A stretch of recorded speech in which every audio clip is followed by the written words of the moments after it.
Section 10, Part B, confidence intervals for proportions, talking now about minimum required sample sizes. So let's look at our last couple of examples that we did for 95% confidence. A sample of size 100 resulted in a margin of error of 0.96, call it about 10%. And a sample of size 1000 resulted in a margin of error of 0.30, call it 3%. So of course, the larger the sample, the more you divide by, and all other things being equal, fingers crossed on that by the way, but all other things being equal, the larger the sample size, the more you're dividing by, the margin of error goes down. So the question is, 100 jelly beans brought the margin of error down to about 10%. 1,000 jelly beans brought the margin of error down to 3%. How many jelly beans do we have to examine to bring the margin of error down to 1%? Now we'll take for granted, obviously inspecting every jelly bean in the vat would take all the uncertainty out of it, right? But we can't do that. We'll take for granted that our sample sizes are never going to come up against any noticeable chunk of the vault. And of course, obviously, the key word there is how many must we examine? What is the smallest sample that we can get away with that will bring that margin of error down to 1%? At a guess, 1,000,000 jelly beans will do it, but I'm not inspecting 1,000,000 jelly beans, are you? So what is the smallest sample we can get away with that will result in a margin of error of 1%? So let's recap. A sample for 95% confidence, a sample of size 100 produced a margin of error of 0.096. A sample of size 1,000 brought it down to 0.30. How many more? What total sample size do we have to look at to bring the margin of error down to 1%, 0.1? At 95% confidence, what sample size is required to get the margin of error down to 0.01? Now this is just a little algebra. If you don't mind the algebra, this was approximate. We should really go back to P.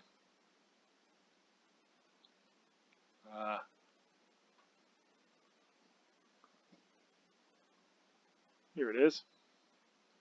So there's my margin of error formula. So if I want that to be less than or equal to 0.01, it's just a little bit of algebra. Now, first of all, if solving inequalities is going to bother you, and it bothers us all, then make it equality. Think about what's the cutoff point. So set this thing equal to 0.01 and solve for n. And then obviously bigger is better. So greater than or equal to whatever number you get. So if you don't mind the algebra, you can just solve it, but bottom line, we have a formula. And here it is.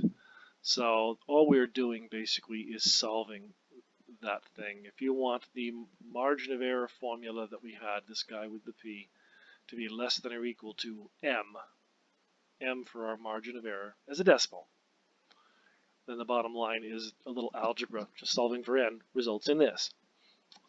So as always, the 95% or whatever percent it is gives you the z. This will be 1.96 for the 95% confidence. You just look it up, right? And the margin of error is what you are given as a decimal. 1%, 0.01. The formula requires it to be a decimal. Z over m, square that, times p times 1 minus p. So now we have an interesting conundrum. Remember, this was a fudge factor that we've already forgotten about, right? Strictly speaking, it was supposed to be a p. Now, for all the difference it makes, we may as well keep it a p, right? Think about where we stand here now. We don't know what proportion of the vat is licorice. We are in the process of deciding, so we don't know P. We are in the process of deciding what sample size we are going to pick, right? So we don't even know how many jelly beans we are future going to pick. Obviously, we do not have p hat, the proportion of them that were licorice, right? We haven't picked any jelly beans yet. We still haven't decided how many how many n we're going to pick. So we don't have p, we don't have p hat. We have a grand total of nothing. So it's the same problem we had before, but now it's worse. We can't use p because we wouldn't be doing this if we knew p. And we can't use p hat because obviously we don't have the result of the sample if we're still trying to decide what sample size we're going to pick. So we have a grand total of nothing. We don't know p, we don't know p hat. This leaves us with two options. Well, the z, the m are good to go, right? The margin of error is part of the question as a decimal. The z you get from the confidence interval, whatever it is, you look them up. But we need to know p in order to figure out this last bit. So you can go one of two ways with this. Neither one is better or worse necessarily. It's just a question of context. If it is mathematical certitude that you are after, then you can cover the worst case scenario. Now, a little calculus will show us that all other things being equal, this guy with the p will be as big as it ever gets with a 0.5 split rather than something else. So all other things being equal, I mean, dividing by n is not going to change which one is bigger, and multiplying by z is not going to change which one is bigger. So this guy is as big as he ever gets with a 50-50 split. In other words, 0.5 times 0.5. For 0.4 times 0.6, it's smaller. For something even further from a 50-50 split, it's even smaller. 0.3 times 0.7, 0.01 times 0.99, sorry, 0.01 times 0.99, smaller still. This is as big as it ever gets, and consequently the margin of error is as big as it ever gets with a 50-50 split. So if it's certitude that you're after, if it's you want to cover the worst case scenario, then just make p 0.5, and then we're ready to fill in the blanks. From the 95%, we get the 196. Margin of error is a decimal, 0.1. Square it, times 0.5 times 1 minus 0.5. 9604, mathematical certitude.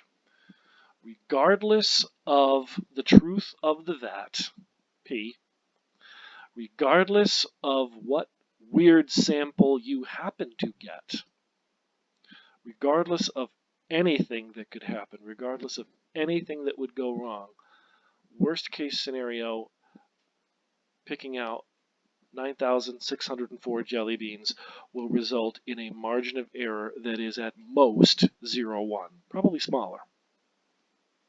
Worst case scenario. Note, by the way, that this is a round number in this case, but note, by the way, in general, that you've got to go up to the next whole number. This is not about rounding. If you've got to inspect at least 64.1 jelly beans, then you've got to inspect 65 jelly beans, right? You can't inspect half a jelly bean. You can't pick half. Sample sizes are whole numbers. So if this cutoff point is not a whole number, then you've got to go up to the next one, right? It is a valid sample size which is greater than or equal to this. It's got to be 65 minimum, right? So it's not about the rounding. You've got to go up. Now that may seem like hair splitting considering the number of guesstimates we're doing here, but nevertheless.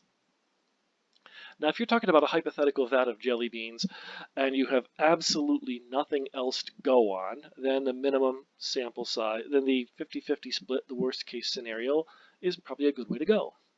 You've got nothing else. It's a hypothetical vat of hypothetical jelly beans. We have literally nothing else to go on other than covering the worst case scenario. However, bear in mind that covering the worst case scenario will drastically overestimate the minimum required sample size. You will achieve your margin of error, but in fact it'll be even smaller than you want it to be. So you're literally covering the worst case scenario. So the further you really are from a 50-50 split, the more drastically this is going to overestimate. Now bear in mind, this has got nothing going on other than the 1% margin of error and the 95% confidence interval. It doesn't have to be jelly beans, for instance. So for a coin which may or may not be fair, this might be a reasonable thing to do. But for a vat that you're looking at and you can barely see any black ones in there, it's not such a reasonable thing to do. For a vat that you're looking at and maybe about half of them look like they're black, it might be a reasonable thing to do. If you're talking about a coin that may or may not be fair, this might be a reasonable thing to do. It may or may not be a fair coin, but presumably the probability of a head is in the vicinity of 50%. If you're talking about people who may or may not be left-handed, then you're going to overestimate. You see, if the reality is more like 10%, 90%, then 50-50 is going to drastically overestimate. You could get away with a much smaller sample. On the other hand, if you're talking about the proportion of people who have eyes of different colors, maybe it's 0.001.999, then you're going to ridiculously, drastically, uselessly overestimate the required sample size. It's context. Not all problems are starting you off in the same place, right? On the other hand, we may not know the proportion of left-handed people in the world, but I'm pretty sure it's not 50-50. We're not flying totally blind. Then again, if you take the cover off the vat of the jelly beans and take a look at the thing, we're looking for the black ones, right? Licorice. So they're not that hard to find. Remember your lying eyes? You can get some visual impressions of what's going on in the vat. You can have something to go on, Sometimes just getting you into the ballpark is good enough. Mathematical certitude is fine, to misquote Antigone. But in the real world, you've got budgetary issues.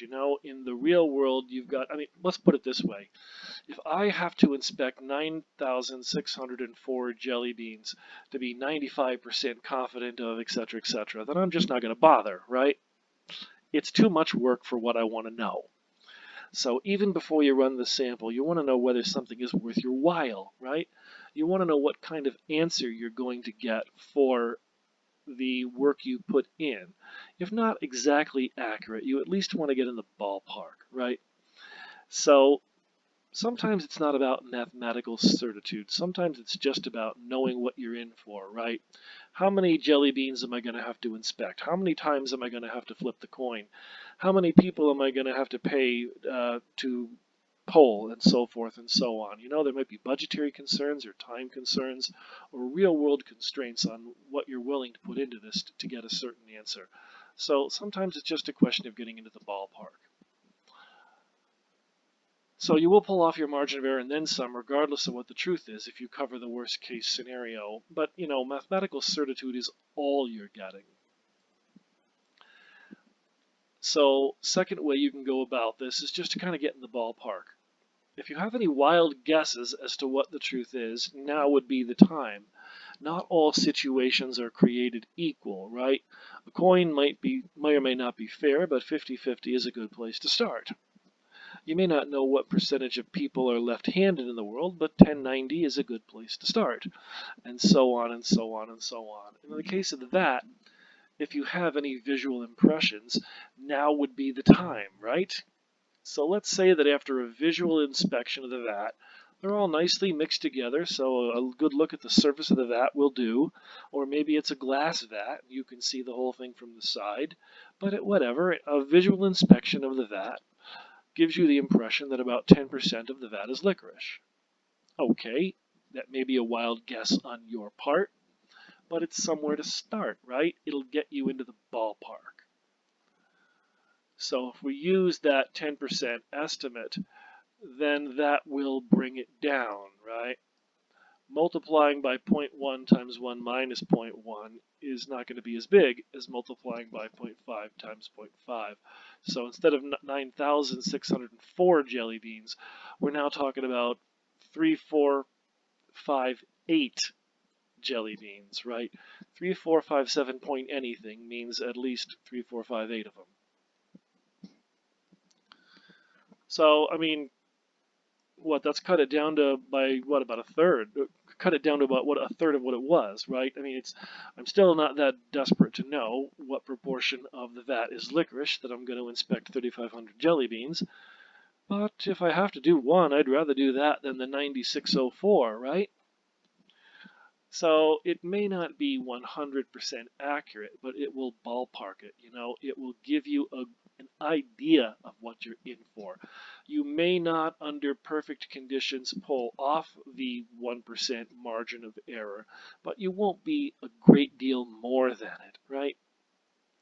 Anything you've got to, any visual impressions, any information you've got is generally better than covering the worst case scenario, unless you're talking something that's completely hypothetical and you've got no wild guesses whatsoever. How does this play out in the real world? Well, you can take a look at some of the practice problems. It doesn't come up that much. I think it only comes up in the last one. It's believed that as many as 25% of adults over 50 never graduated from high school. Fascinating. Now the whole entire rest of the question is about young adults, 25 to 30. So what was the point of that first sentence? Well, it may or may not be the same percentage of young adults that have graduated from high school that it is for older adults. But at least it's a starting place, right? It's a place to work from. So you see how this can play out? Rather than just being a wild guess, it can be the corresponding piece of information for a different population, or a broader population, or a narrower population. Some place to start, right?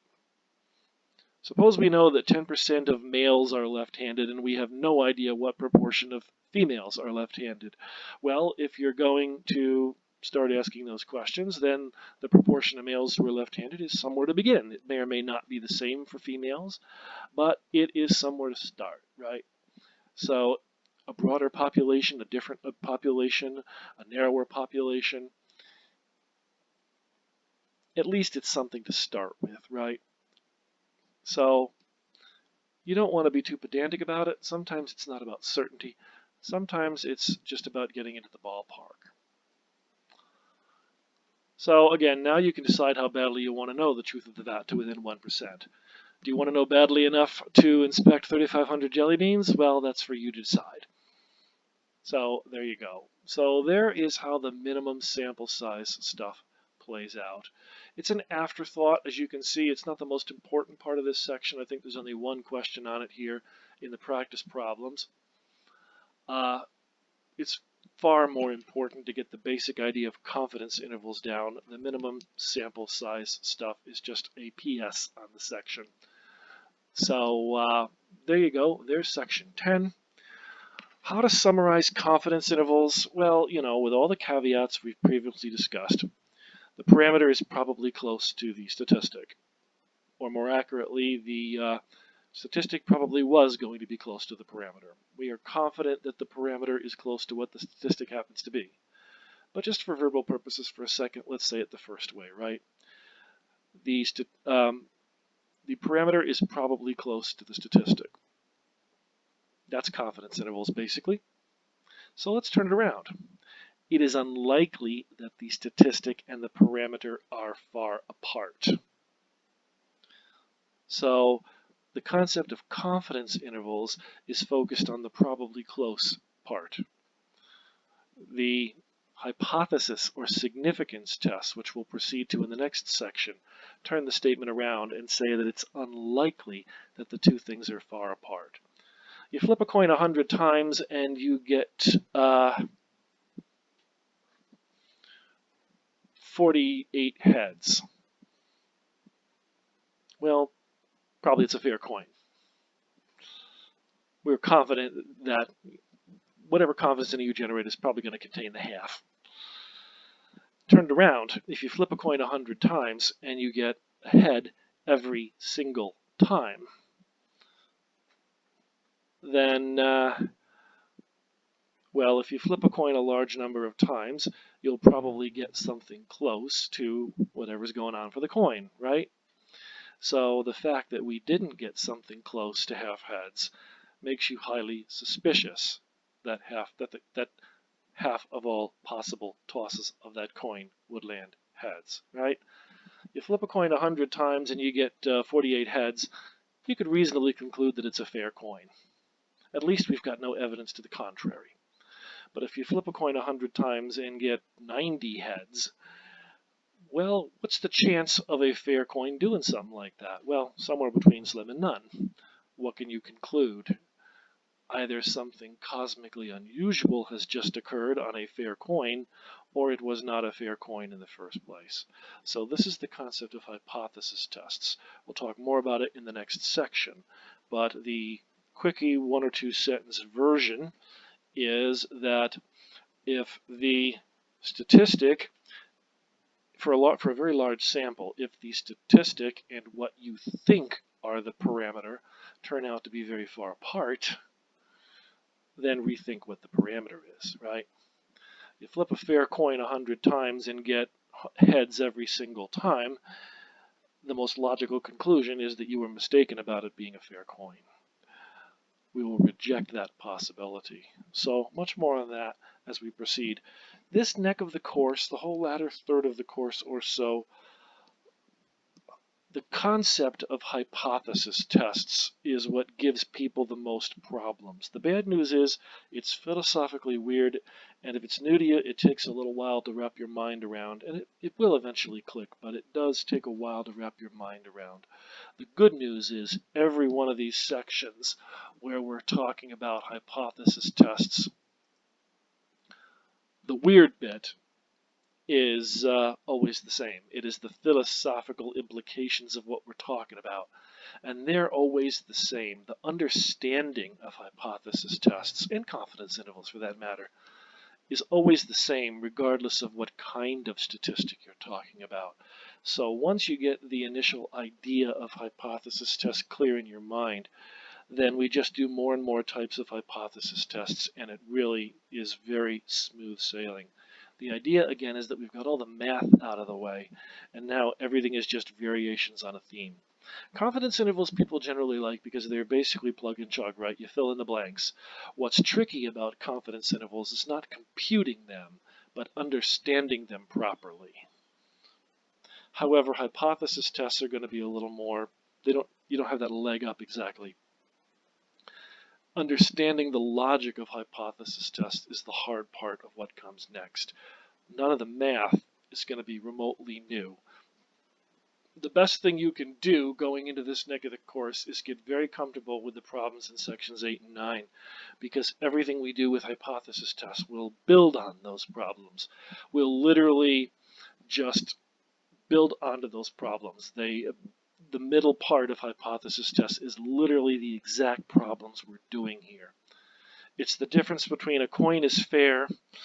In section 8, for instance, we say that a coin is fair. If you flip it 100 times, what's the probability of getting more than 60 heads? And then in the future, it's going to be more like, for the sake of argument, a coin is fair. If you flipped it 100 times and got more than 60 heads, what can you conclude about the coin? So the new bit is not very mathematical. It's just some logic on the beginning and the end. The math, the calculations, are all going to be straight out of sections 8 and 9, respectively, for sections 11 and sections 13. And 12, confidence intervals for averages are just going to be a revisit to the ideas that we just talked about in section 10. Philosophically, they play out exactly the same way. The formulas are a little different because they're based on the X-bar formulas rather than the p-hat formulas. So you've got all that to look forward to, and I will see you next time. As far as these videos go, I think I picked them up last semester with section 12, so I've just got one more to record. And statistics hasn't changed in the last 200 years, so it certainly hasn't changed since last spring. I'm just going to make do with my old videos, even if the references are not very topical. But certainly I can do lots more supplementary videos and lots more examples of problems. So you've got that to look forward to as well. See you next time.